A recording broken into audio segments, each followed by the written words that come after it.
So other than that, I just want to say that this is a nice crowd that we have tonight, and we are live streaming. Gerald Lamb live streams for us and says he gets about 1,000 hits on it. So watch out what you say because it will be picked up. So far, nobody has done anything too drastic to embarrass us all. Okay. Sorry. So now I get to embarrass myself. I've known Tom for some time as he's been coming, but he's not here. Oh, wait, he's way in the back. No wonder. So we're very happy to see him. He used to be a regular for us, and we've gotten often not seen as much of him as we used to. And you know how subtle I'm being about this? You notice I'm calling him Tom all the time? I can't pronounce his last name, and he's gotten used to that. So I've been practicing, but I haven't gotten that much better. So your last name is Drzazgowski. Just like that. Yep. But I have to tell you, there are not a lot of professionals on the staff of Pima County who have the exercise of having two distinct different positions. And that he has, and so I think that makes him more important than anybody else. So currently he is Deputy Planning Official and Chief Zoning Inspector for Pima County. Now, anybody who's dealing with zoning has got to have some smarts up here. Mm-hmm. So, And the last person did who had that job. anyway, Tom is going to update the community on building projects that are in the process or underway. I think we've probably heard a lot about things that are happening around here. And he's also going to speak on the recent comprehensive plan amendment and specific plan for the 290 acres behind the fairgrounds. And we're all anxious to hear about that. And it was approved by the Board of Supervisors in June 17th this year. So I guess the Blue Project is going to take off. Okay. That's all I have. Okay, well, thank you. I mean, I haven't told about the family or anything yet, but. No, but thank you so much. Okay. Am I gonna wear this? Yes? No, I can put it on. Perfect. Well, if you want me to tell you something interesting about me, I wear these all the time because I'm a football official and I'm a referee, so I make announcements in front of a lot of people. So I wear these microphones all the time. So my name's Tom Drzazgowski. I was the deputy planning official and the chief zoning inspector. I recently got promoted to deputy director over at Development Services, so I'm just starting my new job in the last couple weeks. But I'm glad to come out here.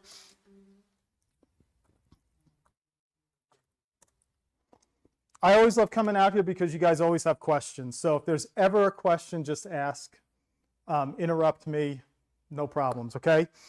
I'm gonna just go over a quick introduction, go over a couple projects, and then at the end, if you want any questions. Bobby, you said about 20 minutes, right? So I've got a few things. We can talk about anything you guys want. This is it's showing on this, but not on the TV.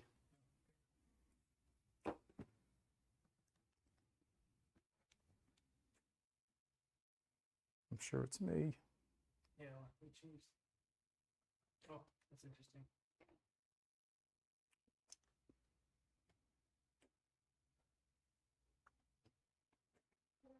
There it goes. Perfect. So that's my contact information. Feel free to write it down. Email always works best because I respond to emails a lot during meetings that I'm in. That's my direct phone number. I'm not important enough to have an assistant, so if I don't answer, just leave a message. I usually get back to people. I can help with any questions you may have. So I kind of was thinking today at work, what could I talk about when I come out here? So I came up with a couple things that I wanted to talk about. If there's anything else or anything specific, just interrupt me. So the first thing I was going to talk about is the Vale crossings. Everyone's familiar with that. I know JJ is, right? We talked a lot about this one. So there's a north and a south piece, as everybody knows, right? The south piece is really close to getting approved and will be starting breaking ground. It's right here on the way back to Colossal Cave Road. Everybody knows where it is. 600-700 homes. They've been doing a lot of work with the sewer. We've been working with the developer Bourne on Sundown Road, how that's going to be paved, improved, whether or not there's going to be a culvert, an at-grade crossing. So we're doing a bunch of stuff with that. Oh, you just said a word that Go ahead. just makes, man, it just makes my heart sing. At grade crossing. That's the piece that really will make a difference Mhm. on success. It'll make everything safer. Yeah, so on the southern piece with Sundown, I guess the culvert might cause adverse impacts to some of the neighbors who live in the area, so an at-grade crossing might be appropriate if there's certain improvements and things like that. So that's at grade across the railroad tracks. No, through the wash. I was excited. No, She's thinking back. I'm thinking about. the railroad tracks. Now I hear at grade, I think railroad tracks. Sorry. So they're pretty close to breaking ground, and then you're going to start seeing improvements and ultimately homes being constructed there probably within the next year. Go ahead. I will say, I think it's really, really critically important that, sorry. I think it's really important that when new developments go in, that they do everything they can not to adversely impact the older established neighborhoods. And so I'm really glad that that's being considered, because we've seen that happen over the years. So one of the major concerns with that project was the existing rural neighborhood to the north. And so they are going to have full access through there. They're actually keeping the existing access that kind of cuts through the site, the dirt access, that's actually staying also. So that was a lot of the discussion in the development approval process. And so all that stuff's being maintained. Yeah, and I'll just say that older Sundown neighborhood, the Vale Vista neighborhood. So, the interface between those two neighborhoods has not been good, and it hasn't been good for building community. So anyway, I'm really glad to see. So basically, if you're familiar, real quick on the southern piece, if you're familiar with it, the homes are going to be kind of on the northern side and the eastern side, close to Sundown, and then over where Camino Loma Alta would be. And then the southern piece and the western piece is where the commercial industrial will be. Opportunity for those to be developed further into the future once the infrastructure is in place. Northern piece is a little bit more problematic because there's more traffic impacts and things that have to be analyzed. So Bourne is working with our team to do the necessary traffic studies and the necessary traffic improvements. One of the major issues in that project is the intersection of Success and Colossal Cave, right? You're going to have 200 to 300 homes coming out. I went by there today, did not see a car the whole way down and the whole way back. If we have 300 homes out there, we're going to have more cars, and ultimately the access point where it connects with Colossal Cave needs to be studied and analyzed and improved. And I'll just say, we want to invite you to come out when school starts. And He told me about that. it's a very different story. It's very problematic as it is. They'd have to start school at 10 o'clock because I live in Oro Valley and I have to drop my kids off, so I'll be here about 10 o'clock. We'll film it for you. But I am familiar with it, and I've been stuck at the tracks numerous times. So those are kind of the two Vail crossings. Those are all through the entitlement process, like the approval process. Now it's just the infrastructure, the engineering. Anyone have questions about those two? I'm always really concerned about drainage. Mhm. And anytime that there's changes in transportation and the roadways, grading, all of those things Mhm. has different, they impact the drainage. And our two historic buildings are adobe. Mhm. And so, I'm very sensitive to that. Sure. So I always like to bring that up. Yeah, I'll make a comment. So when new development comes in, there's always adverse impacts on traffic. There's always improvements on drainage. So when you have developers coming in, they're required to build retention detention basins. They're required to put culverts under streets and all this other stuff. So Vail Crossing is going to improve drainage in the area.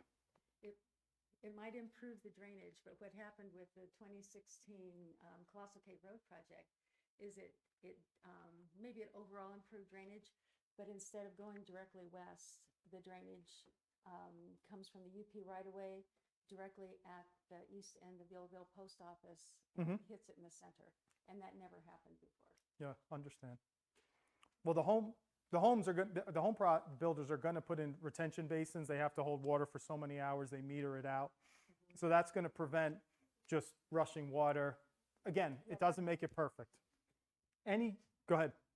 The concerns that I have, I don't live off of Success, I live off of Dawn, but we have similar challenges in that there's one way in and one way out. So with Success, what is being proposed to give another access out of that neighborhood? When you add 200 to 300 more homes, the likelihood of an accident increases, and that could potentially be very dangerous if someone needs emergency assistance. We had an accident at the end of Dawn about a month or two ago that was a fatality. We could not get in or out of our neighborhood for 3 hours. Yeah, I don't know, because the northern piece is further behind, we haven't done the necessary, they haven't submitted, I don't believe we've seen their traffic impact analysis, what improvements they're going to have to make, if they're going to have to improve other stuff. I'm not sure they're going to have a second access point. It's more what the improvements. Well, they are going to have improvements at the major intersection. That's going to be, that's one of the major issues between Pima County and the developer at this time. So there will be improvements at that intersection. Other questions about that one? Well, the railroad tracks is, developers don't have to fix the problems that have been created by others or just by the community. So I believe that there's discussion about that being included in the RTA next and grade separated intersections or whatever it is. But that developer's not, I don't work for the Department of Transportation, so I don't know anything about future improvements along with the railroad tracks. But we don't make, developers in the state, they don't fix the problems of others. They only have to mitigate and solve the problems that they create. Anything else on that one? 150 homes, they are creating an issue, Okay. right? I mean, that's just, common sense. You adding 250 more homes into an area that has a one way in, one way out. You're between the tracks. So now you have to figure out how you're gonna get in and out. And if, like Jennifer said, you have a medical emergency and the train is there, well, I don't know what the fire department's gonna do. Wait for a train, I guess. Maybe grab their bags and run. But, I mean, right, jump over the train. But, I mean, adding more houses is creating another issue. And you just said, yeah, they can't fix what somebody else did, but they're responsible for what they're doing, which is exactly what they're doing, because everybody, right now where it's at, everybody already knows that. But now you're talking of adding 200 to 300 more homes. So I understand what you're saying. you need another ingress egress. Okay, I understand. Next thing I put on here, I just put this on here. I didn't even realize I was coming to a fire department until just now. So you guys maybe know about this, but we're putting a cell tower hopefully up at the fire district property up on Camino Loma Alta. It's going through the process. It's to improve service in the area. There's a PC wind tower there. So I just wanted to bring that up. That's what's going on. So they're most of the way through the process, and hopefully that'll improve cell service. So when there are emergencies, people will be able to get in touch with the fire department quickly. It's the tower is the same height as the existing one, and it'll be open to the carriers to co-locate on there and provide service in the area. We have a monster tower at the fake water tower at Rock and K, so it should help improve service in the area for everyone who uses a cell phone. Go ahead. Including service on Old Spanish Trail where you lose calls all the time? You know,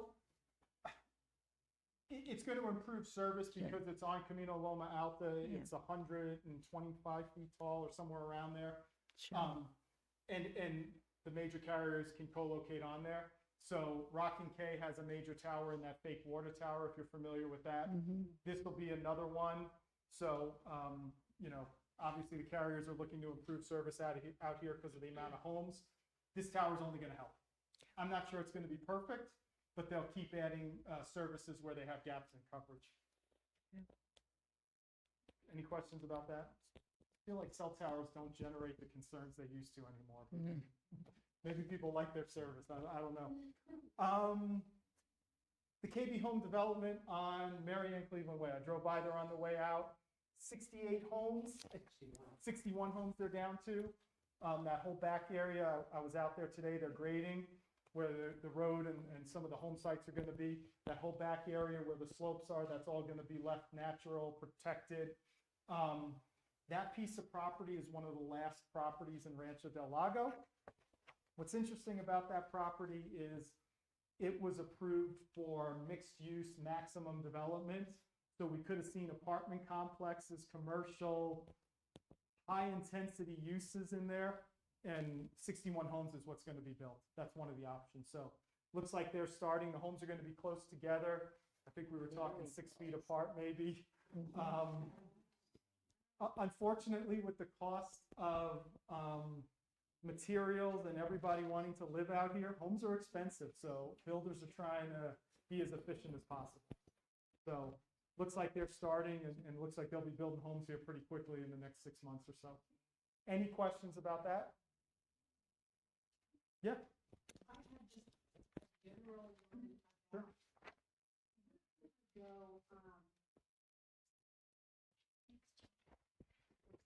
Looking at all of these and wanting more information, where can I go on the county website to find out what's being planned here, what's being planned there? Yeah, so that's a good question. If you really want to know in advance, the best thing you can do is Google Pima County Planning and Zoning Commission, because that's the start of the process. So when people have vacant land that they can't build things on, they go through the rezoning process. And the rezoning process is where neighbors get to be involved. That's kind of that's the process. And so that's the first time neighbors get to see stuff. So we have hearings every month. They're the last Wednesday of the month. They're open to the public. People in here are on there. Bobby, you're on there a lot. I see you guys on there. So it's just your opportunity. Sometimes we have nothing out in the Vail area. Sometimes we have multiple things in the Vail area. So our agendas come out about the middle of the month and the hearing is near the end of the month. That's really the best way to be informed. Okay. If you want to look at like entitlement documents, like engineering documents, we can provide those, but they're intense. Okay, no, it's more like a map or something, and it's like, what's going here? And you find it and click on it. And get Yeah, we have those. information. We do have that on our website, our Pima map stuff. I don't know how much the public sees, but I think they see a lot of it. Okay, good, thank And you. you can always reach out to me by email, you know, if you reference an address. Tax code always works great. I have my contact info up here. I can always tell you, hey, what's going on this piece of property? I can find it in about a minute. Thank you. I think it was a couple of months ago. Thank you. There was a change to, it was not a text code change, but it had something to do with grading, and developers were allowed to start grading without having, was it an inspection or a permit? The only change, well, I'm not aware of us and in anything that I'm involved in changing. I know at the state level, they've recently changed the times you can pour concrete to an hour earlier. So now they can start, don't quote me, I think at 4 instead of 5 in the summertime, just because concrete has to be poured at a certain temperature. So the state changed the rules to that recently. So we are witnessing, you know, construction companies pouring slabs and things like that earlier. That was recently changed. In regard to grading, we haven't had any changes in our code in the last few years. Oh, okay. Thank you. Project Blue, we'll talk about that one real quick. Sure. So Project Blue, so Pima County, the Fairgrounds, there's a piece of property kind of on the northeast side, 290 acres, close proximity to the freeway. The county wanted to make that marketable for, you know, economic development. So they recently went through the rezoning specific plan process to get that approved. And also our economic development team is selling that property or going to sell the property to a developer who's going to, I think, build a data center out there. I think they're selling it for $21 million, and then ultimately they'll build that. If that ultimately doesn't work out, there's also lots of other different uses in regards to like manufacturing, warehousing. If you're familiar with the Amazon facility, something like that could be out there, things like that. But currently, I think it's a data center that the county's marketing it to, and they're in contract to sell it to. And I can answer questions you guys have about that. Yeah, go for it. Water, Yeah, water, electricity. water, electricity. They're I going to have both of know. those. I'm thinking if they are actually going to be water positive, nobody else in the world has managed to figure that out. So, Yeah, that's a good question. I mean, I know that they've been working with Tucson Electric Power, right? They're going to build a substation out there. In addition to that, I'm sure you've seen in the materials or on the news, they're also building an extension to a reclaimed water line. And I think it's going to be 18 miles to get reclaimed water out to the site, and that's what they're going to be using. That'll also allow either the county or other, you know, future developers to extend that to other areas. So it really taps into the use of reclaimed water. well, and the latest I saw was that that'll take maybe 3 years. So they'll use Tucson water, drinking water until then. My concern is for everybody living on shared wells around here. I don't want somebody rich coming in drilling 5 miles deep and then our home has no water. Yeah, I think I did hear that the time frame was like 2 years, but 2 yes, to that 3. is correct. They are going to extend that from really close into town, and they're going to extend it 18 miles out to the site at their expense. And then ultimately, there's the opportunity to extend it further up into the community for other uses or further out in the area. So, but it does unlock the reclaimed water to be used out here. It just seems, considering how they're known for being such hogs of water and energy, I'm skeptical, I guess, is what, I want more answers. I definitely can understand that. Yeah. Yep. Thank you. I just wanted to make, oh, maybe this isn't working. Well, I just wanted to make the observation that, and I went to the Board of Supervisors meeting, that TEP got up and said they couldn't really provide any facts or numbers. They weren't prepared to do that. Yep. But they did say, we have plenty of power, no problem. But at 6 o'clock on the news, one of the lead stories was TEP wants a 14% raise because they, you know, just can't make it. I did hear that. But I work for Pima County and not TEP. Oh, no, I get it, but it, you know, just the whole process seems to lack transparency. Yep, understand. And so, you know, you have the entitlement process. You also have the county, you know, our economic development team who's negotiating with people who are going to develop the property, similar to how Bourne on Vale Crossings, we do the entitlements. They work with the development community to bring in users and things like that. They're working with home builders, I'm sure, to get them, signed up. It's a little unique when the county has the property right there, the kind of the marketer of the property. And so you have that, plus you have the entitlement process, which our staff's involved in. So understand. Any other questions on Project Blue? No? Okay. I put rock, oh, go ahead. Priscilla Storm had an emergency, Okay. so she is not here tonight to talk about Rocky Cave. But she's already scheduled to come and talk. Okay. So I'm just going to mention a couple quick things, just that we're continuing to build a lot of homes out there. The northern side of the road, Priscilla and her team are working on doing like a block plat where they dedicate drainage areas and roadways.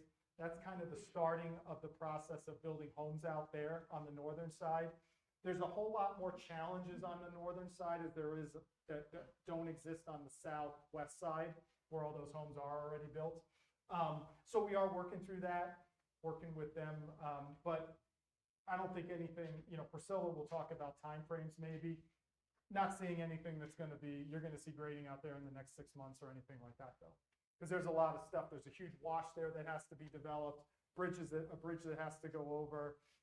There's historical, I forget the name of the historical buildings out there. A lot of things that have to be worked on before they start building roadways and homes out there.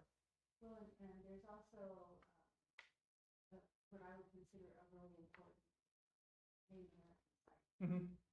Well, one thing that I've often wondered about is how is that going to be protected? I mean, it's just really unfortunate that it's just on the boundary with Saguaro National Park. Oh, sorry.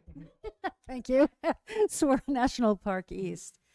But as I understand it, would take an act of Congress to change literally, to change the boundary. I would agree with that. But I'm sure that, with the way they're going to develop out there, there's going to have to be natural area, open space, things like that. I would think it'd be incorporated in some of those.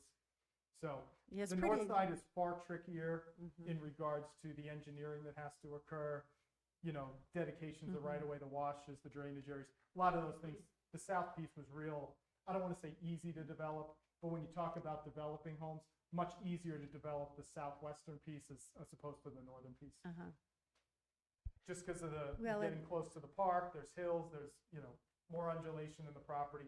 All those become engineering challenges. Yeah. Well, and the development on the north is really close to the historic Rincon Memorial Cemetery. In some places about 17 feet from its retaining wall. Yep, much more challenging. So nothing imminent, but Priscilla and her team are working on it. So I'm sure she'll update you guys because she'll know timeframes. Nothing else on that. Last thing I put on here, Corona Day Tucson. Is anyone curious about that? Okay, great. I didn't know if that was part of this. So Corona Day Tucson, all the development is continuing to occur. Camino Aurelia, is that the road down there? All to the south of that, tons of platted lots, hundreds, I think there's 400 lots down there that can be developed. I was going to say, several years ago, we had a conversation and some other folks at Planning and Zoning, but that's what really I would consider a historic landscape. And also the location where there is a significant historic home. And so, Oh, I do remember that. yes. Yeah, Oh, good. we had that conversation. Yeah. Yeah. And there are some petroglyphs out there as well. Yeah, and So I think protecting the space that was the ranch house, Charles and Caroline Beach's ranch house for the Los Ocotillos ranch. what I will mention about Corona Day Tucson is you have all the new Tucson subdivisions. Those are kind of like what I would call old school subdivisions where they have bigger lots, not as well defined roadways, like just much more development. All of the new stuff being done is much more compact on smaller lots with tons of open space. So when you look at like what's south of Camino Aurelia, is that the name of the road? Yeah, Camino Aurelia. like when you look at that, half of the property, when you look at the entire section, is being left natural, right? There's washes, there's areas that they protect as natural open space. When you go north to like where the new Tucson is, every piece of the whole area is either a lot or a road. And so that becomes problematic when you're looking at conservation efforts and things like that. One of the things I always mention is we care about the conservation aspect of it. So we want to make sure 30, 50% of the entire area is protected or left natural. But if you put homes on 4,000 or 6,000 square foot lots, that the impact is very similar. And we're looking to conserve the natural area so that the drainage areas are left natural, areas that need to be protected are. And when you look at the new Tucson, you know, those were platted in the 1960s. None of the things that we protect for today were protected back then. So that's why you see the whole 600, acre section. You will eventually have a home right here, right here, right here, streets. The whole thing will be graded. And that's just the way it was done back in the 1960s, as opposed to 2025, where we have compact subdivisions, 5,000, 3,000 square foot lots with roadways, and then natural area where the washes are, where the slopes are, things like that. So it's just an interesting, I've been doing this for 24 years, and I can tell you all the things that's changed just in that time frame. But then when you look back to the 60s at how we did things, totally different. So just something to be aware of. And so I'm just going to bring up the interface between transportation and development, and thinking about those folks on Montgomery Avenue who honestly just expected that a road was going to be built. And I have brought this up, and I actually emailed it to the Pima Prospers to be considered as an aspirational goal to do more education of the public so that they understand what it's going to take. So I appreciate there were a lot of people that sent really good feedback. Unfortunately, not what they wanted to hear, but I have delivered the message. Yep. But I think, moving forward over the next 10-year period, it would be great if there could be some kind of information campaign, maybe it's even billboards and some way for there to be, I'm trying to think what the word, a disclosure, something that people have to sign so that we're doing our best to inform home buyers, about that interface, that the Magic Road Ferry is not going to build your road later. That's correct. And if you're familiar with it, we have transportation impact fees, right? Those go to road widening projects. And those fees go up every few years because the cost of development to increase capacity continues to go up. So I will mention one other thing if there's one more minute. Does anyone want me to talk about Pima Prospers at all? Okay, so Pima Prospers, that's another thing I'm working on. So Pima Prospers is our 10-year comprehensive plan effort. We are getting close to the finish line on that. So we've run about 26 of the 26.2 miles. So now we're kind of in the public process. That will be in front of the Planning and Zoning Commission at the end of July. So I don't remember what the last Wednesday of the month is, but it'll be at 9 o'clock in the morning. It's on Teams. I can get you the invite. I know Bobby has the invite. I know JJ has the invite. We can share it with you. It doesn't change. You can log in, you can participate, you can observe. You can also come down to our conference room downtown if you want. It's what our team's been working on for the last 2 years, and so it's going to go to the Planning and Zoning Commission and then the Board of Supervisors probably in September. And what I would say is this is our vision for the next 10 years. What I'll tell you, 10 years ago, the top priority was economic development because we were just coming out of the recession and Tucson was not recovering the same way California, Nevada, Texas, some of those places were. So economic development was a major component of Pima Prospers in 2013, 14, 15 as we were developing it. You know what the number one thing, do you know what the number two things, the two top things are this year? Anyone want to guess? Water's one of them. The other one is the cost of living. So homes are so expensive here, and some of it's the materials, some of it's the land costs, some of it's the fees that go into building houses. So those are some of the major things that we're dealing with. the cost of homes was not a concern back in 2013. Homes were very reasonable. Now they're very expensive. So we're looking at how can we make construction cheaper by adding more density in certain areas, right? And providing a mix of housing types, right? So most everything is a single family home on a 3,000 to 8,000 square foot lot. We need to look at condos. We're looking at apartment options. We're looking at duplexes, triplexes. We're looking at all of these things, to help try to lower the cost or slow down the increase in the cost of homes. So are you looking at converting like old malls and things like that? Sure. Reusing, repurposing, and actually older homes.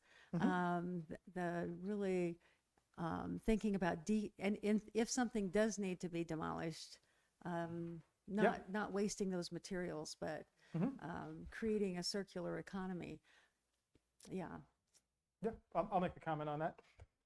One of the things that we believe in my department is that when you have, let's say you have 10 acres. If you put 3 homes on those 10 acres, they're going to be pretty expensive, right? What if you put 10 homes on them? They're still going to be pretty expensive. What if you put 30? What if you put 50? So as you increase the density, it lowers the cost for those individual units. So condos, apartments, multifamily, attached units, townhouses, all of those are options for people who live and work here. And so that's one of the big things we're doing. Repurposing is another great thing. If anyone's been by Foothills Mall, no? Nobody's been by there? Nobody's seen it? You have? What does it look like? Nice big 5-story apartment building going up. It's apartments. It's not a mall anymore. But they're going to make it from what it was in the 1980s, where it was an indoor mall where nobody goes to those anymore, to an outdoor mall with apartments on top. They're just getting ready to break ground on I think it's a 10-story apartment hotel. And they're going to continue to build additional units out there, in 5 to 10 stories. And so right now they're doing 5 stories because that they can keep with wood construction. Once you start going above that, then you start getting into concrete, steel, and things like that. So I think Bourne, who's doing that also, you guys know Bourne, right? So they're starting with 5 stories just to kind of see how it goes. I think it's going to be super successful because there's really nothing else on the northwest side like it. Who doesn't want to live on the 5th floor with a view of the city? So that's what they're working on. And so we see the opportunity for other locations to do that too. What made Foothills Mall great is that there was no conservation lands there because it was already a parking lot. There was no drainage issues because it was already done. It's at a major intersection. There's already commercial development around there. So we saw it as a great opportunity, and I think it's going to be great. And there's probably many other opportunities like that too. So that's an example of what we're trying to do.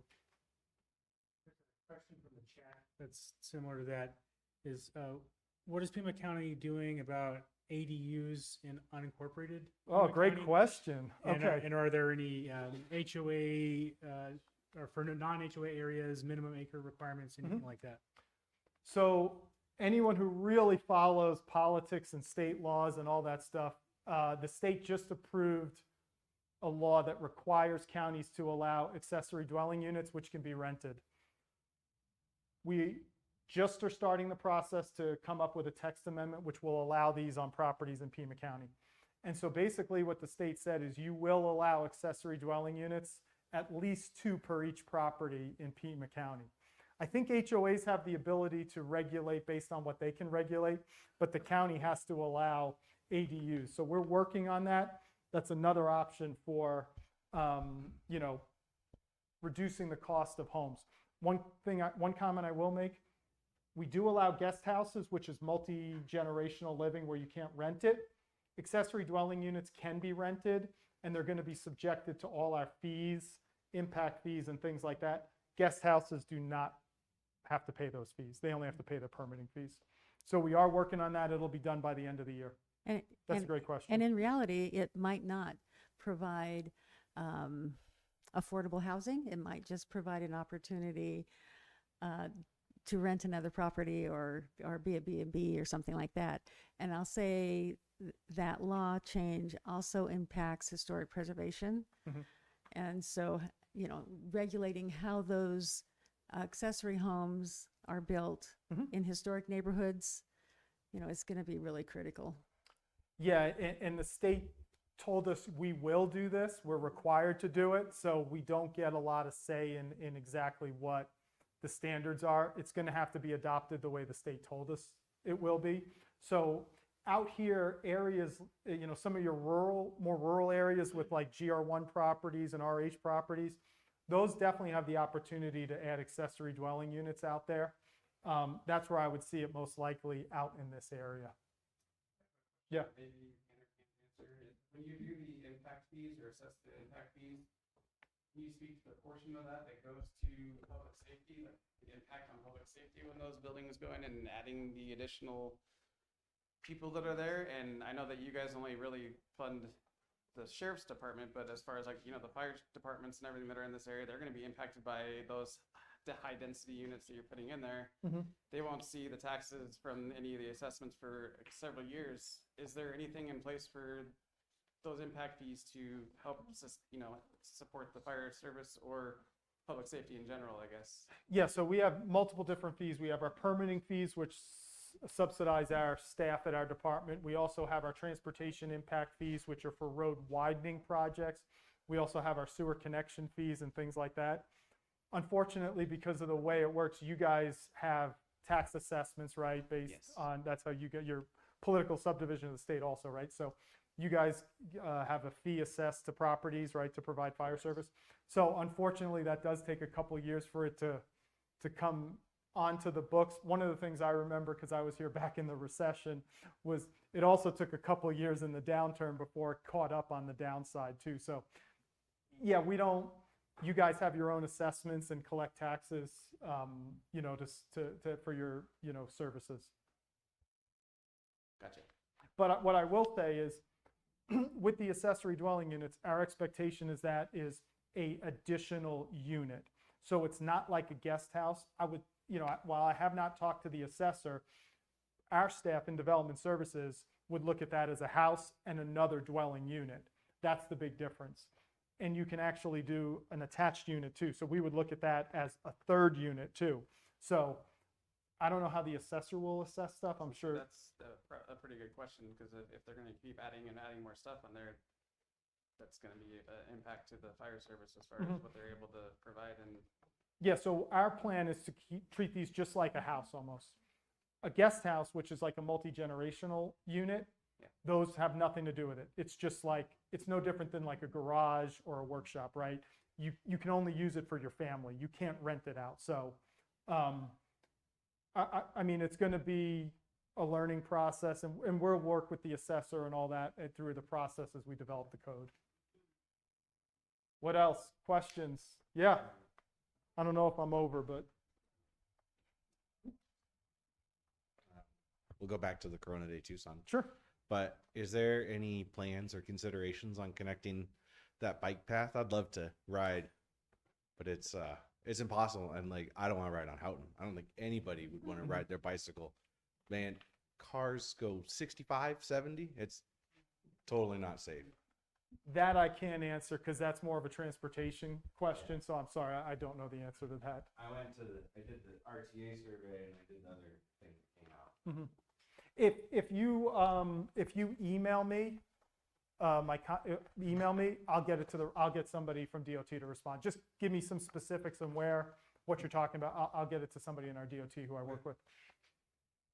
Can you repeat your email address? I couldn't read it. Yeah, I tried to go quick through it, but I'll go back. Yeah. Right there.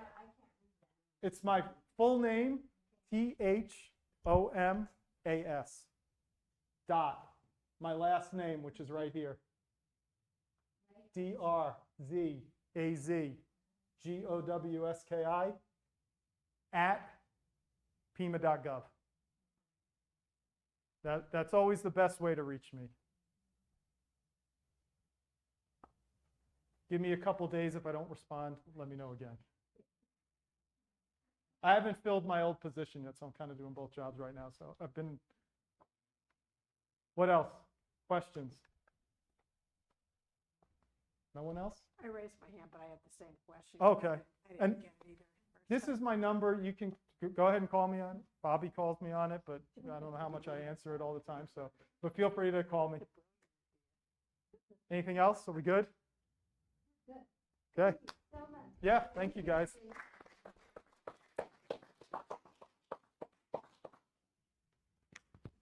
Yeah. No problem.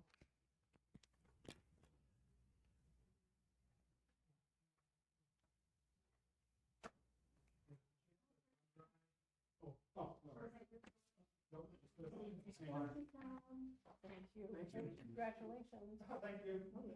School work, you're promoted. But, you know, as we were coming in here tonight, thought for sure it was gonna rain, but it blew over. But it reminded me of the monsoons, the monsoon season. And in fact, we've even had on the west side, there's been a swift water rescue. Good heavens, we got nothing out here, and then you guys have rapids on that side. But it also then reminded me of monsoons can cause some lightning strikes. We've got hot weather here that, you know, from chains to cigarettes or whatever. So on one end, we're getting a lot of monsoon rain, but on the other hand, we're getting some fires out here. So it seems appropriate that, good timing that we talk about wildfires coming in here. So many thanks to these gentlemen here. So we have 3, maybe 4 we're going to talk, but I'm going to introduce, we have Captain Thomas Beckel is on our board. He's on our SEAC board, but he's with Santa Rita Fire District. We have Chief Tucker, who's Rincon Valley Fire District, and we have Chief Steve Lunde from Corona, the Tucson Fire District.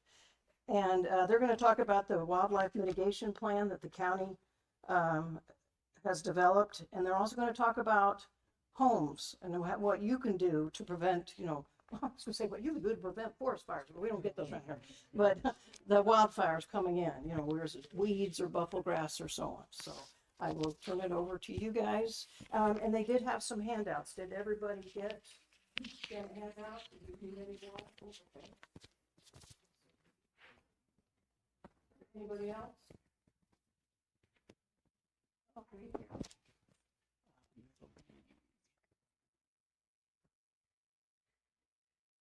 It should be in a folder. All right, it'll be in a folder that's marked.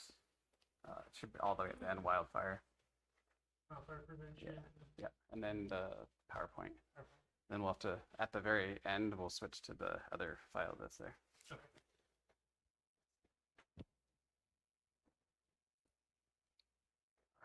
Then do I just like cue you into? Yeah, you can just. Okay. All right, as she said, I'm Captain Thomas Beckel with the Santa Rita Fire District. I'm also the Public Safety Chair for the SEAC. And I was asked to do a presentation on the Wildfire Mitigation Plan that the Pima County Board of Supervisors has kind of come up with. I kind of transitioned the presentation more to just what our local resources are and how they would respond to a fire, what they would send to initial resources, and then kind of at the very end finish it up with how that Pima County plan is supposed to help bolster those local resources. But at the time, it's just a plan. There's really no funding or anything behind it, so I didn't want to like get into the weeds with it. I'll kind of do a brief overview of it and how it's going to kind of help a little bit if it winds up getting some funding and support. But I kind of just wanted to do more of an educational session on what you guys have locally and then kind of go from there.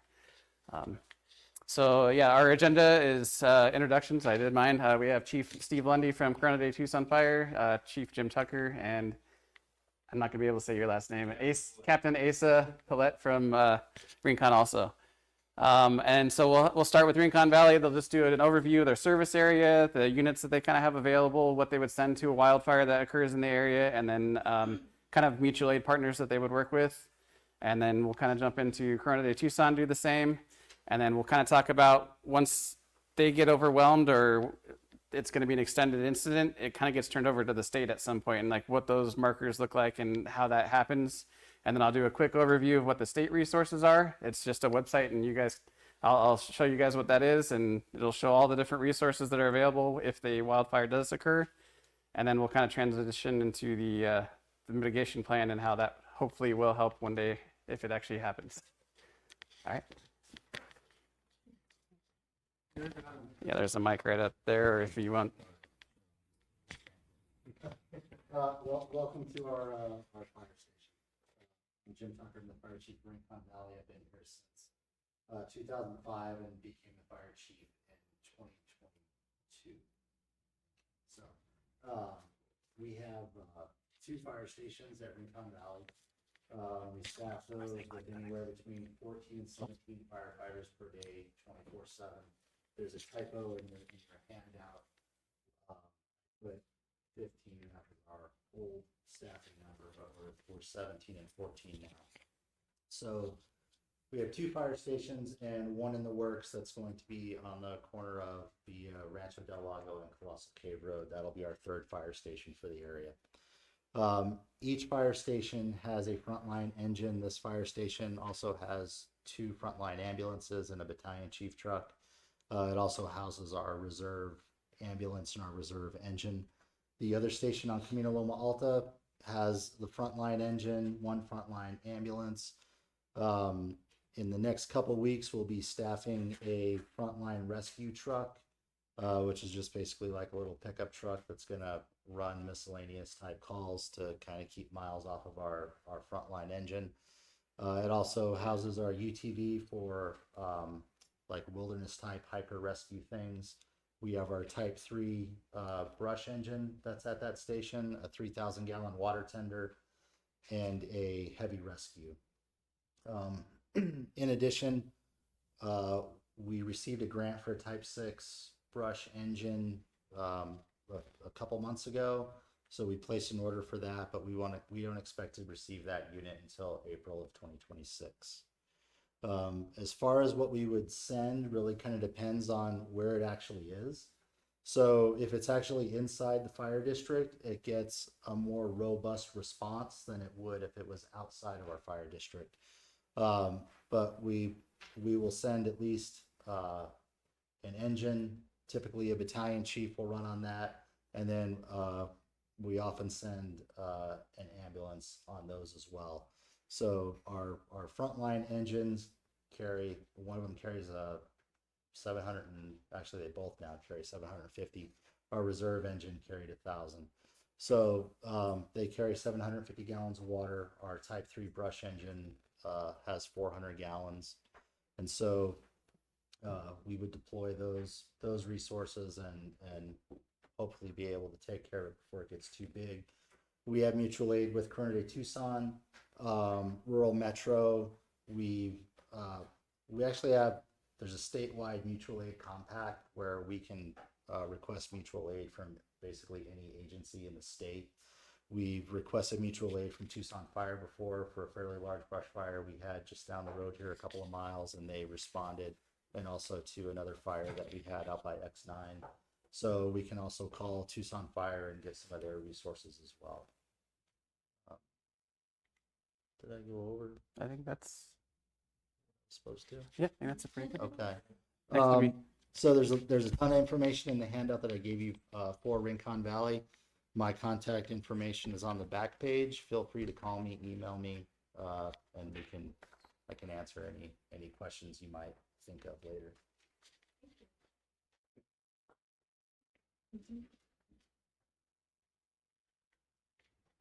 Yeah, my name is Steve Lunde. I'm the fire chief at Corona de Tucson Fire District. Started my career at Golden Ranch Fire, did 25 years there, and I've been the fire chief out here for 3 years. So yeah, just going over kind of our resources. We're set up, we're a rather small fire district. We have 2 stations.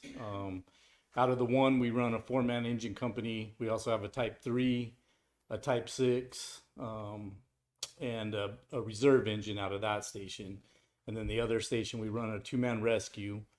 They can toggle into another fire engine if we need it.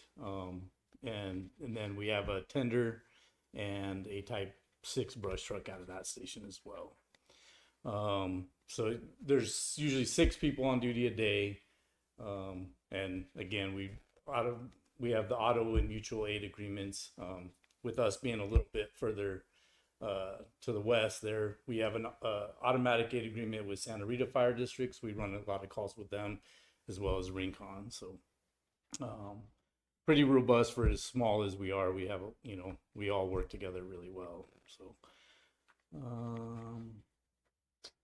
And for any of you guys that don't know, so a Type 1 engine is like the big square normal fire truck that you guys see out on the roads. A Type 3 is kind of more like, it looks more like a semi truck a little bit. It's 4x4, a little bit smaller. And then Type 6 is like it's like a F550 with like a pump on the back. It's just like a big pickup truck with so some of those are just kind of like, we know them as, FEMA kind of labels them as like different capabilities, but that's what they are. So one's like your standard fire truck, one's like a little bit smaller, a little bit more maneuverable and can get off road, and then one's like a pickup truck that can really go out there, but it only has like a couple 100 gallons, if that sometimes. So yeah, the Type 3s and the Type 6s are the ones that we're usually going to respond to the wildland fires with.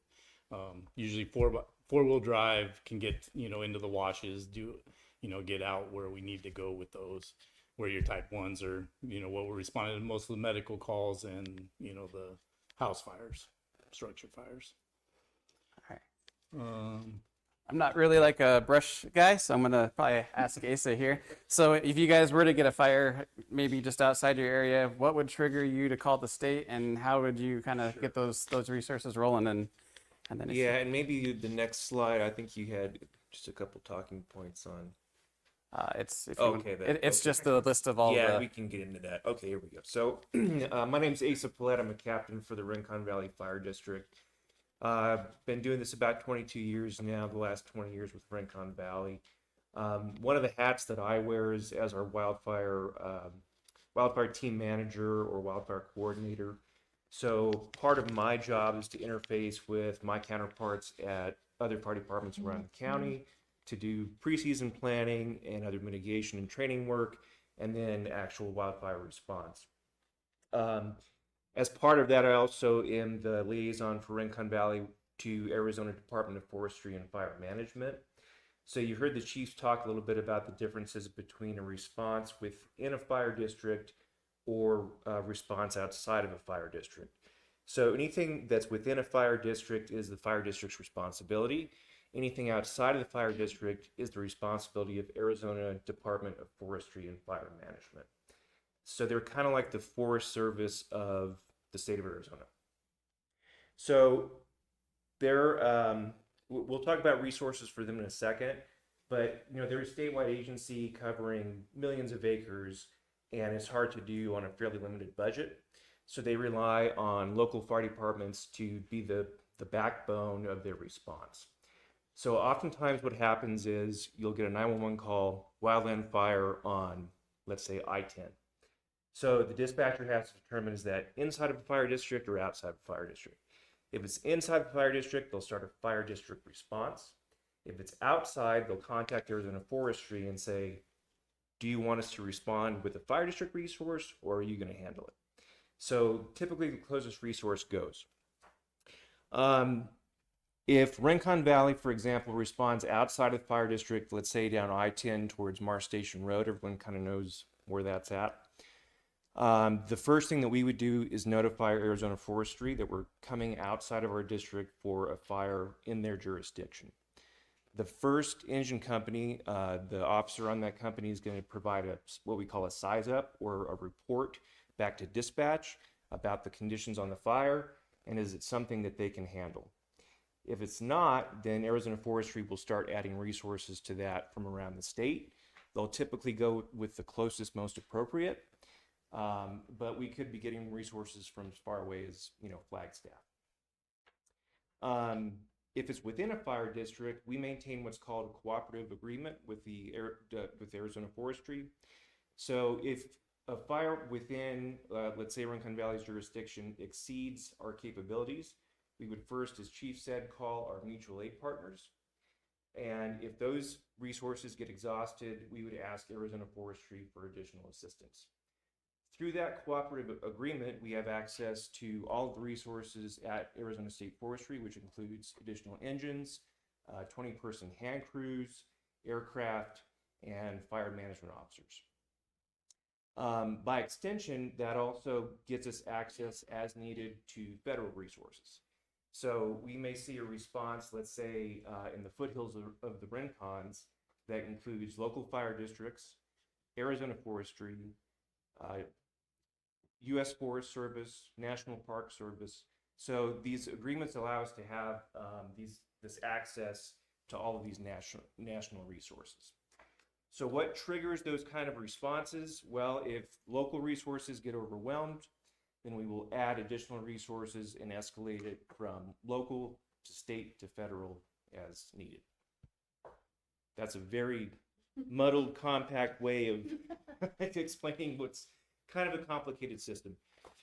Good news, bad news. Good news is we get a lot of practice with it. Bad news is we get a lot of practice with it, right? So we do a lot of training in the off season, and we keep a lot of communications open with our partners to make sure that those things work, usually pretty seamlessly. And I just wanted to highlight the oh yeah, you still go? All right, nope, I'm good. Okay. Any questions on that? Yes. Oh. Sorry, I'm asleep on the job here. Fuzzy worm right here. The Bighorn fire of a couple years ago. Yeah. How did all that get? I mean, we know how it started, but I mean, as far as the response, who Yeah. started and then it grew to the. So that's a great example of how this works. The Bighorn, I don't recall if it started on federal land or the Catalina State Park. I think it was federal. But the initial response was both state and federal because it was close to both boundaries. As that incident escalated, a local management team took over. Once they exhausted their capabilities, they called in a national incident management team. And when that button gets pushed, that activates a pretty significant response. So most local fire departments had resources that responded to that because they were the closest.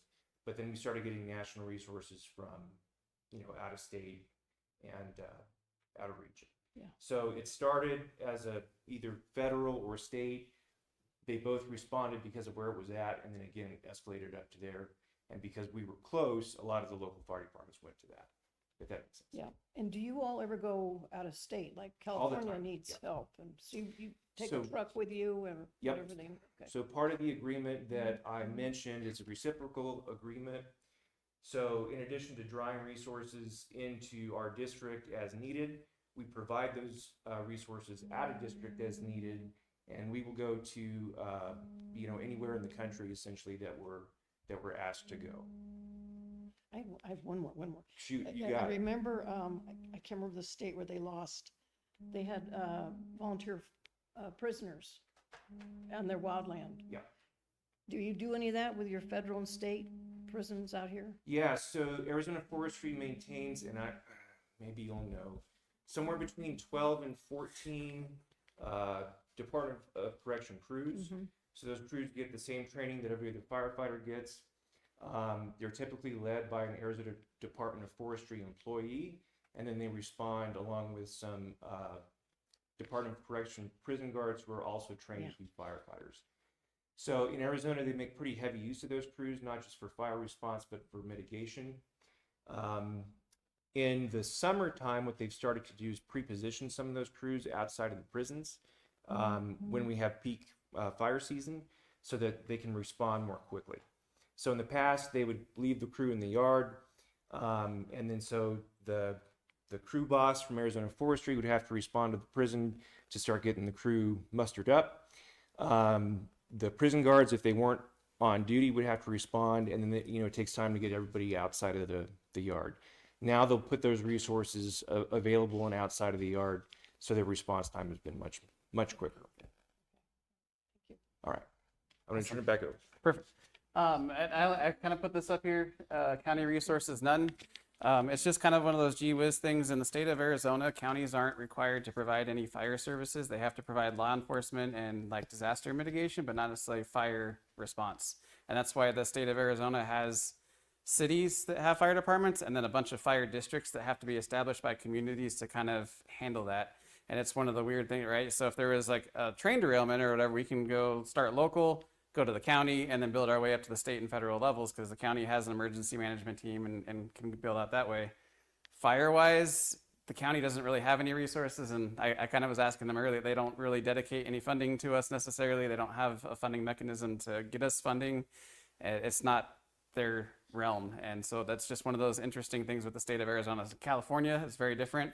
You have your municipalities and then the counties, and you'll see that's how they run. They don't have hundreds and hundreds of different fire districts doing it. It's a consolidated resource under the county. So it's just an interesting way that Arizona's set up. Is it the best way? Probably not, but it's what we got to work with, and it's just one of those things that like the county doesn't really dabble too much into that. They might help a little bit with their emergency management team, but it kind of goes straight to the state level after local resources. And if we can go to the state resources real quick. No, it'll be back to the link. It should work, hopefully. It turned colors. It did. It turned colors. And this is kind of just another gee whiz thing, just so you can kind of see. Yeah, that should be. I don't think we need to sign in. Yeah, just scroll, not on the map, but like off to the side. Yeah. So this website, it'll list whatever the current incidents are of the day, and then you keep going up. So it'll also list all of the units that are kind of, keep going.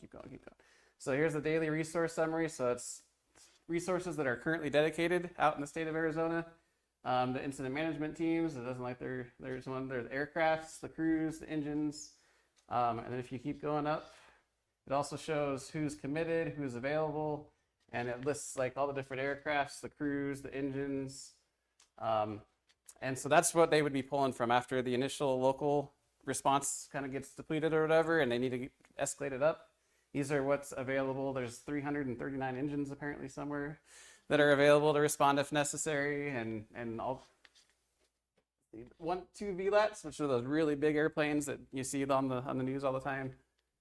But just what's available in the state of Arizona, and then they can always ask for outside resources if it gets to be like a big horn fire or whatever, where it gets beyond even the state resources. They can start getting to the federal and everything else. But the state of Arizona is actually pretty aggressive when it comes to that, and they've been bolstering their fire response and their funding over the years, which has been kind of nice to see.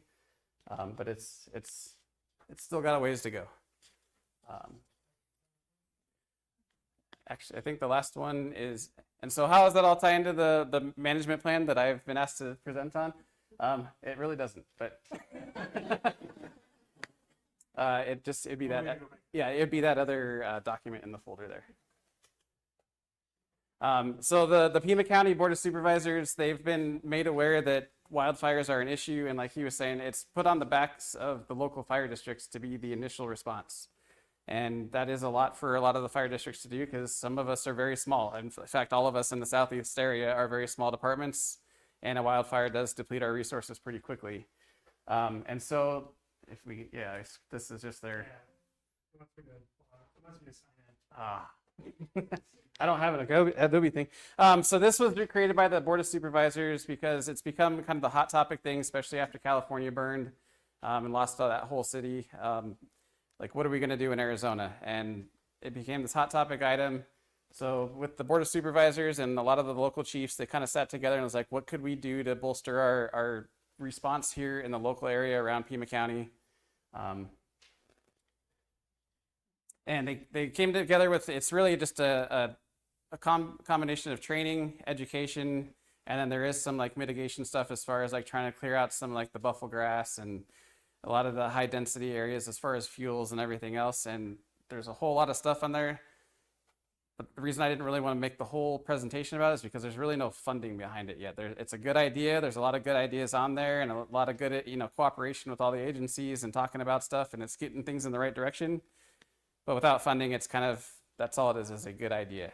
And so I didn't want to spend the entire thing on that. I'd rather educate you guys on how things work locally and the resources that you do have and how those things work so that you would know what would happen if a fire happened in the area. If you want to just, scroll all that stuff. There we go. You can go up a little bit. So their goals, right, is like I was just saying, public education, prevention, mitigation, and then response. That's their kind of their 3 main goals with this thing, is to bolster those 3 locally. so everything from land use, fuel reduction, emergency preparation. So doing a lot of drills, training, like he was saying, we do that all the time.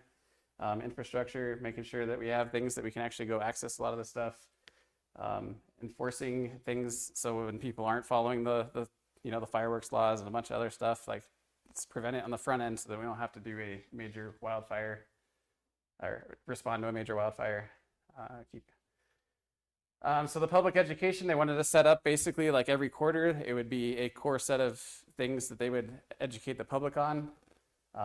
So collaborative communication strategy, so make sure everybody's on the same page across Pima County, everybody's speaking the same language.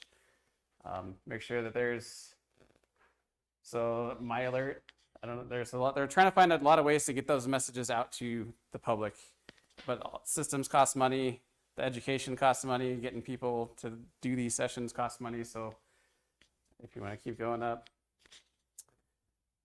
And that's what they've kind of broken down as their messaging calendar. So, right, January would be like defensible space, volunteer invasive species, and it just kind of carries through as far as like the things that they want to communicate out to the public. They should they should know about, and that they can kind of handle on their own before it ever gets to us. Because that's the right. If you're able to protect your house, keep things clean, then we don't have to respond to your house and put it out. So, that's.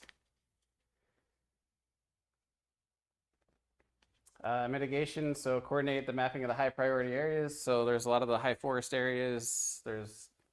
Honestly, there's not too many high level fuels in the southeast area, which is one of the things we're lucky with. The insurance agencies don't seem to agree with that, but we have kind of the smaller grass and the dried small mesquite trees and stuff. So there's really not a ton of heavy fuel loads around here, which is kind of nice. It will move fast, but it's not going to do a whole lot as far as high fuel loads. But pursue grants. So the zoning and code ordinances, that's something that the guy that was here earlier hopefully can get on board with it, because that, right, the drainage and making sure that like all these developments, they have nice barriers built around them. They have, walls and stuff to kind of protect the communities, to keep all that stuff from going in there. And that's through the zoning and developing these codes and things that will kind of help make everything safer. It also makes the building more expensive, which is kind of contrary to what he was saying earlier too, but let's see, keep going up. And here's the prices that they've kind of, like what it's gonna cost. I don't think they're even in the realm of being actually accurate, but it's a start. And if we can actually get those, it would be a start in the right direction. That's the big thing. And so a lot of this is, getting rid of the brush and a lot of those things. How do we get that done? Well, you have to pay people to go out and get rid of it, and then it has to be disposed of, and it has to be, it's a large cost. And if you keep going up, I think there's even some larger, no, I guess they didn't have on, maybe under the emergency response, there's a lot more. Emergency response, there's not much they can really do to bolster that other than we just coordinate better together and work better with the state, because we're kind of tied to the funding and resources that we have. So there's not much, unless the county is going to fork over some money, that we can do to really bolster that. And they have like severity patrols, $60,000, which is basically during like the peak seasons. Right now we have like lightning and it's kind of been dry. Severity patrols, they would pay someone in a fire truck to kind of drive around and just kind of be ready. And they check for areas and maybe do a little mitigation if they have to. But it's just to make sure that there's somebody always ready. Who's going to pay for that? But they think $60,000 would be good for the Pima County area. It's a start, but they don't have where that money's coming from yet.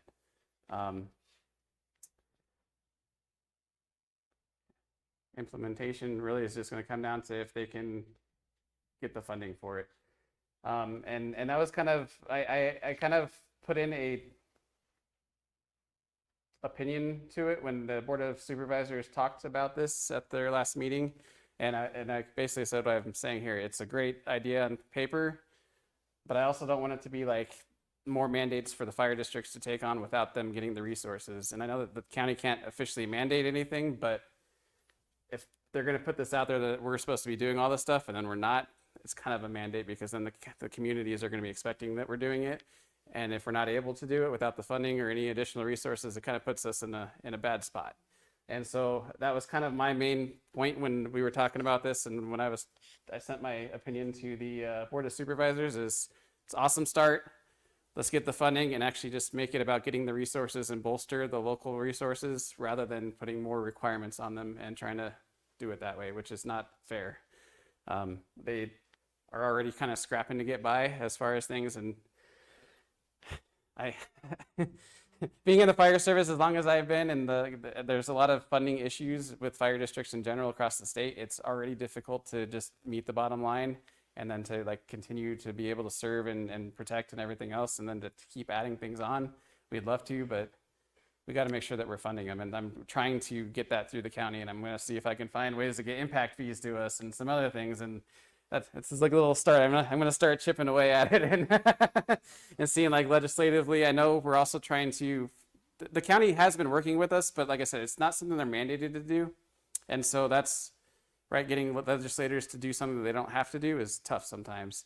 And so we are trying to work with them and kind of lobby with them to find a funding mechanism to help fund fire departments. Because right now they just don't have even the mechanism to collect the fees and give them to us. And so if we can get that established, whether it's at the state level and then it goes to the county and then we're able to do it, it's going to be a long road, but that's kind of the goal of a lot of this, is to get this on every legislator's mind that fire service needs help in the state of Arizona. And especially when it comes to wildland fires, that it's a big thing in Arizona and that we need more funding and resources to get there.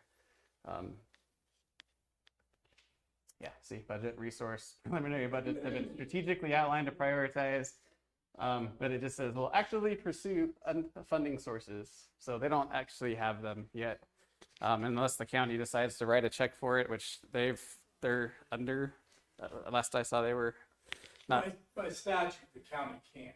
Yeah.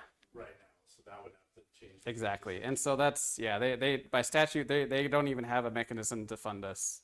And so that's where we're really struggling and trying to work towards, but this isn't part of their line item budget to like start paying for this stuff. But it's cool that they're starting to acknowledge it. It's cool that they actually started collaborating with everybody. The Board of Supervisors are getting to learn more about wildfires and how it affects everything and really what the role of fire districts are.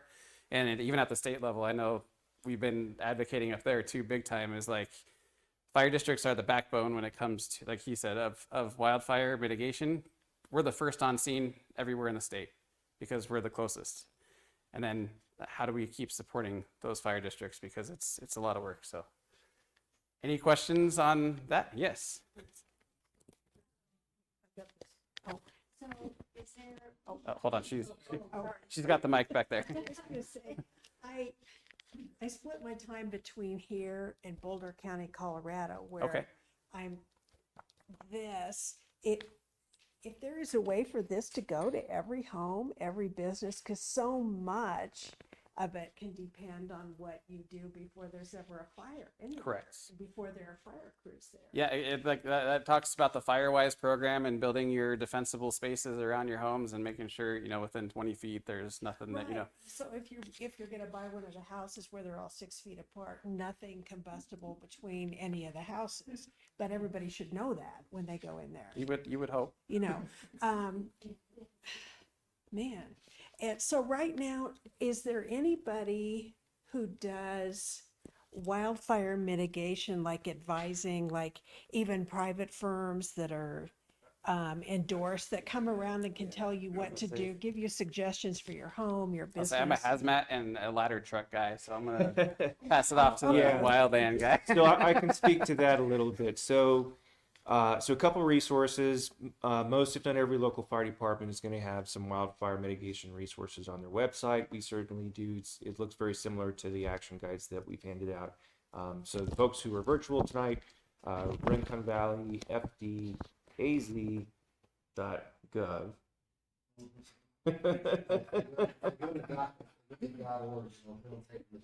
All right, we tried to shorten it, we got bigger.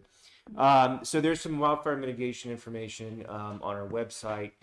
One of the things that we offer in specific to Rincon Valley Fire District residents is a wildfire home assessment. JJ actually went through one of those with us a couple months ago on one of the historic properties.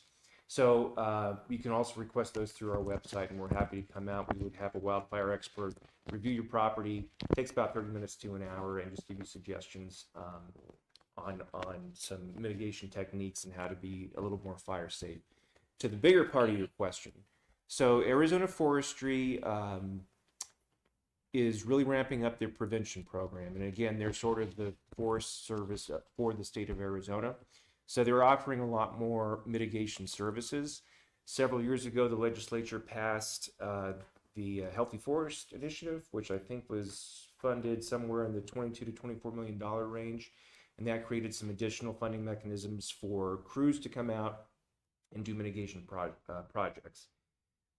When you're looking at the landscape level and the overall risk, a lot of those projects shifted up north in priority. You know, think Flagstaff, Show Low, because of the potential there and the fuel loading. But that's not to say that there aren't opportunities in Pima County to do similar things. So if you're curious about that, I would encourage you to go to the Arizona Department of Forestry and Fire Management website, or we can talk afterwards and I can get you Because the home assessment and then things like, I know at both our home here and where I am when I'm in Colorado, I need the vents so that all the embers don't just go into the attic and ignite it from inside. But it's like, where would I even go to have somebody do that? And to find yeah, out and that would stuff, be a that better, kind of thing. probably, the home assessment would be a better opportunity to discuss that, I would think. Now, I can't speak to Boulder specifically, but there are a lot of other jurisdictions that have implemented, and you alluded to it during the presentation, wildfire urban interface building codes. That's not something that's Pima County wide, but I do believe that they do have some codes specific to Summer Haven on Mount Lemmon. And then each fire district, right, also has some international building codes that they follow. So there's sort of this overlapping process, and hopefully as the mitigation plan moves forward, some of those gaps get closed, and those WUBI codes can be a little more universal, I guess. Yeah, and yes, funding, I think in this one thing they have done in Boulder County, but is in an election, people voted to tax themselves for wildfire mitigation. So now, you know, the county separated into zones and you can get people to come out. But yeah, the more people know about it and if you have a vested interest, you're right, you do need funding. It takes money. And like you said, there needs to be that mechanism. So if it might come down to, again, lobbying at the state and at the county level to try to get those mechanisms in place to where we could do a tax levy maybe or something. Yeah. But this is kind of the start, right? It's educating the community on how fire districts are funded and how those things happen so that we can start trying to educate the public and the boards of supervisors and the legislature on, you know, that there really is a struggle and a problem, and like, how do we get you guys amped up to go fight on our behalf to, you know, bolster public safety, basically is. Yeah. So is there any reference? Microphone.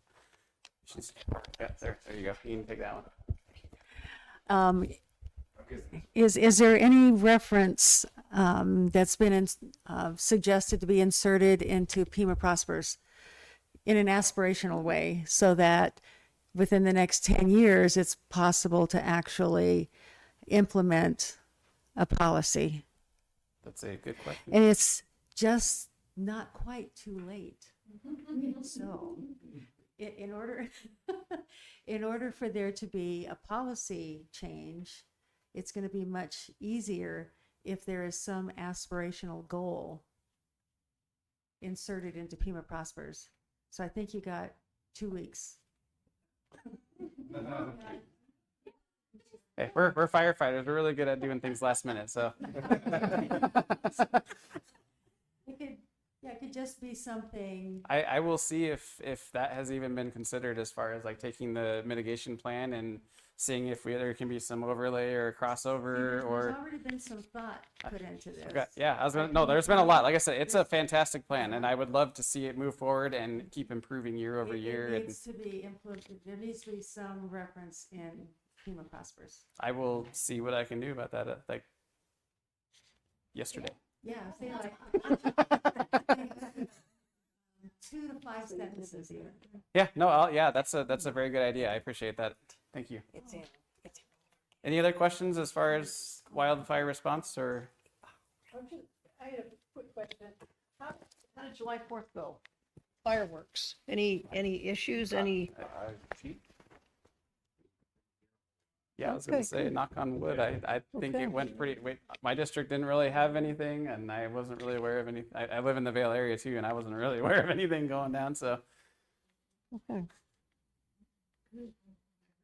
yeah, it was a good one. It rained just before that, so I think that helped a lot. It wasn't the best rain, but it was good to kind of just wet things down a little bit, so it definitely helped. Okey doke. All right. Well, thank you. All right, thank you.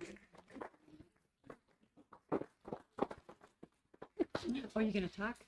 Just a little bit. Oh, yeah. So they have something to talk to. Yeah. I got it. Yeah. Just.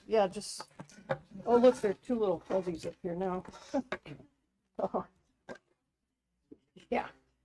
Well, anyways, many thanks. We had a good turnout tonight. I just wanted to, just a few minutes. I just want to thank the SEAC board that is here tonight, and for those who couldn't make it too, because we have been working very hard to get this baby going. You might have heard, we used to be called SEAC. SEAC met quarterly, had little 5-10 minute presentations, and a lot of them rapid fire. This, we're looking more at a monthly with maybe just 2 speakers, and you had a chance to ask a lot of questions. So we're growing, we're changing, and just in looking back at what we've done, your board, we've done bylaws, we created our articles of incorporation, we did a budget, no money in it, but we're working on our business plan. We have an email database. We also have a Facebook page.